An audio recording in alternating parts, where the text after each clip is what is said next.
So this is where the rubber meets the road. How do you actually start a business? How does the process actually happen? If you've never started a business before, maybe you're a professional or you've been employed W-2 for your entire career and you want to start your own business, how do you do it? Well, you first have to start with the idea, right? You have to have a concept, then you want to create a small business plan about that concept, what it is you want to do, how you're going to do it, how much revenue you need to make, and just kind of work it backwards so that you have action steps to reach your goal, and you know exactly what you need to do every day to reach your goal. So if you're working full-time and you want to start your own business, or you want to invest in real estate or something like that, or maybe even invest in some businesses, and you're working full-time, you don't have any extra time, so how do you do that? How do you make that possible? So the other way to do it is to be a passive investor in somebody else's deals, or invest in somebody buying a company or consolidating companies, things like that. Or you can even partner with somebody. Maybe you're the qualifier,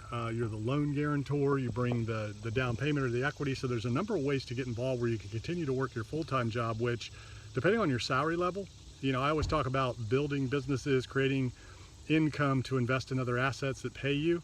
Your job, if you're earning a good income, is your business. Right now, that's your business. So I would focus on that, and I would reduce all of your expenses down as much as you can, and take all of the residual income left over, all the excess cash, and invest that in other assets. You can do partnerships, like I said. You can do passive investing in deals.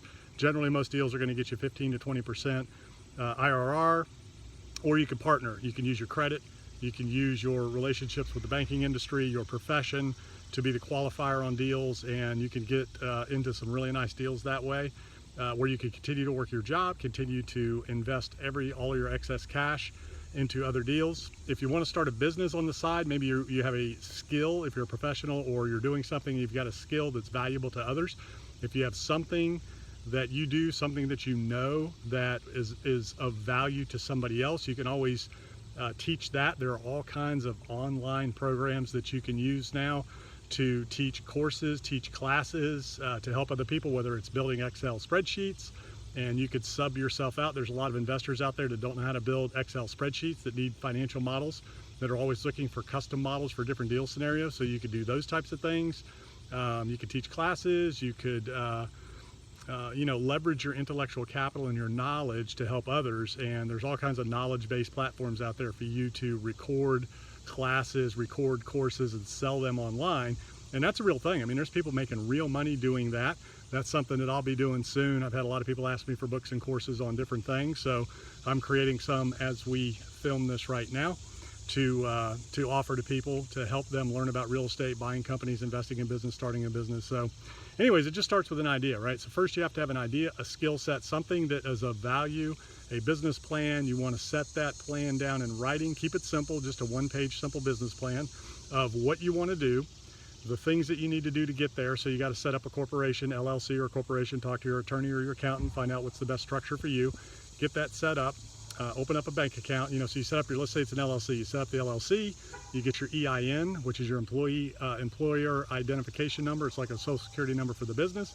You take all that paperwork to the bank, you open a bank account, and then you start working your business plan. So whatever that is, if you're going to sell your services or sell a product, it could be anything. So we are in the gig economy. There's a lot of things you can do on the side.